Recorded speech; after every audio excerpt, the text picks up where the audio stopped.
the morning, we're back in Verdi with a date at Crystal Peak Park to meet Gabrielle Enfield, the Community Reinvestment Manager for Washoe County, who introduces us to the Washoe ArTrail. This is the beginning of the Washoe ArTrail. What we wanted to do with the ArTrail is we wanted to provide an opportunity for Washoe County residents and visitors to have a participatory experience of places, cultural, historic, and artistic places that already exist. There's already so many great places throughout Washoe County. It's a great idea. Yeah. And then the next 19 sites are existing sites that have always been around and that we want people to know about and to be able to go and visit. We have a museum, we have sites on the Pyramid Lake Paiute tribe, City of Reno, City of Sparks. We have 8 sites that are in parks. So it's all kinds of different sites and experiences that people may have never gone to. This first site is Crystal Peak Portal. Washoe County partnered with Burning Man, and Burning Man conducted the artist call for us and did a national and actually international artist call. And of all of those entries, the chosen artist team was a local artist. That's great. Really cool. What a nice story. It's a rammed earth structure. Rammed earth. What does that mean? What does that Yeah, mean? it's a different kind of construction. It's a very, very old kind of constructions that have been used for thousands of years. Gabrielle played a big role in making the art trail happen. She's part of a team that secured a National Endowment for the Arts grant that made the art trail possible. So this is a passion project for her. I love the way they've created these pavers on the way up. Path. This was all part of the artist's design. This has an ancient look to it, and I'm assuming that's by design. Right. The soils are from here, so it's local, built to fit in this space. And with this park and with this natural area. In the park, but also of the park. Right. It really does invite you in, doesn't it? Come into the sculpture. You can see the sky. Oh, that's so cool. Come inside and look at the sky. Oh, how cool. Stand in the doorway.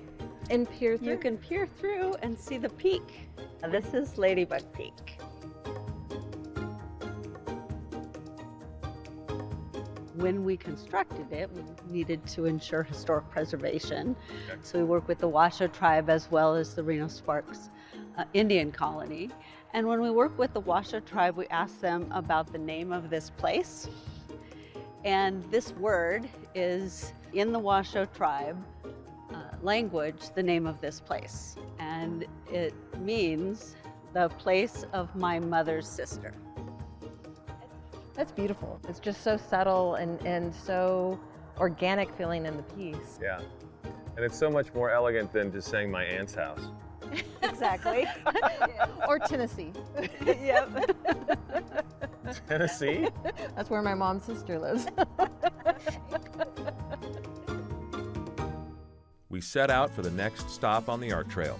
From Crystal Peak Park, we go east toward Reno for a few miles on Interstate 80, then West 4th Street, Woodland Avenue, and White Fir Street to the Tom Cook Trailhead, where Gabrielle leads us to the starting point for our adventure.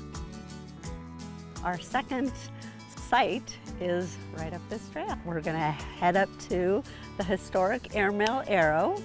This is our most challenging. So challenging because it takes a little to get there, it looks like.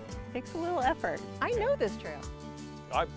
I'm not surprised. This is your territory. I run and I hike this trail all the time, so I know where we're going. Oh, okay. We're going to follow you because this is the first time I've done this hike. Excellent. I'm going to be the guide this time. All right. I'm excited by this. Don't be obnoxious. Does that mean I get to set the pace? Go for it. We'll just catch up to you later.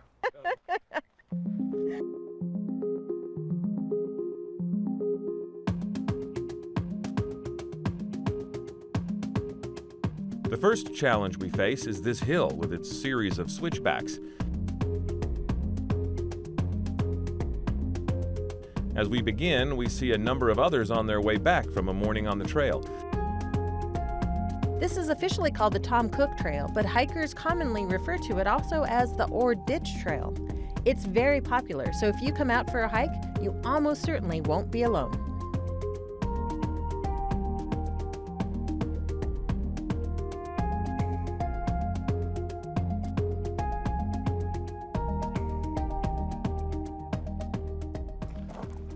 Now we see a bunch of trails in different directions. Which way do we go? Well, I think when you have a trail this close to town, you end up with a lot of different social trails.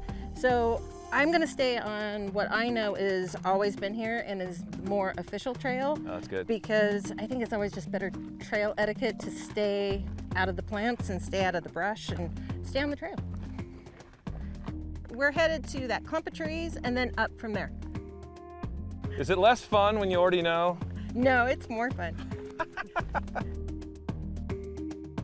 From the start of the trail to the top of the first hill and beyond is very exposed, so we're happy to have a cloudy day. This trail is almost 3 miles to the arrow, which makes it nearly 6 miles round trip, so sunscreen is very important, as is a hat, food, and lots of water. A little over half a mile into the hike, we find water as the trail begins to parallel the ditch.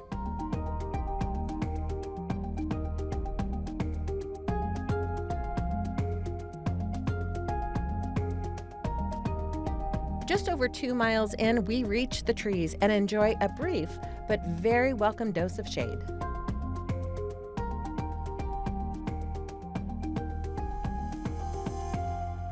Do we head up and do another climb and continue to challenge ourselves? Or do we stay a little more mellow and just enjoy where we've been? We came here for the challenge, right? We came for the challenge, so are we Came up for for it? the airmail arrow.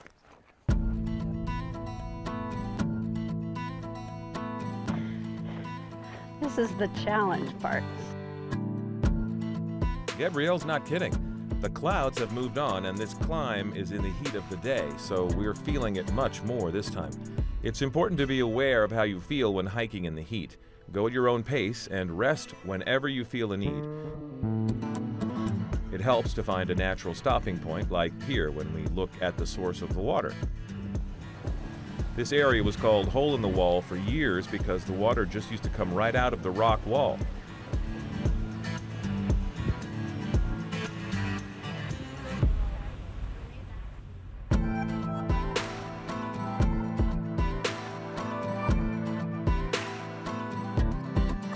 One final turn and it's a straight shot to our target.